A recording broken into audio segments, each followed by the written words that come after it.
Hi friends, మనం first చూపించిన విధంగా బెల్లము దంచుకున్న తర్వాత ఏలక్కాయలు దంచుకొని తర్వాత వెలక్ పండులోని గుజ్జును వేసుకొని దంచుకోవాలి ఫ్రెండ్స్. ఇది చాలా టేస్టీగా ఉంటుంది.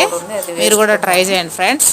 చాలా టేస్టీ, హెల్త్ ఫ్రెండ్స్. ఇది పర్ డేలో 30 గ్రామ్స్ 2 టైమ్స్ మాత్రమే తినాలి. ఎక్కువగా తింటే పొట్ట ఉబ్బరంగా, పొట్ట నొప్పిగా ఉంటుంది, వికారంగా కూడా ఉంటుంది. ఓకేనా? ఎక్కువ తినద్దు, ఏదైనా ఎక్కువ తినద్దు, తక్కువ తింటేనే ఆరోగ్యం. ఓకేనా?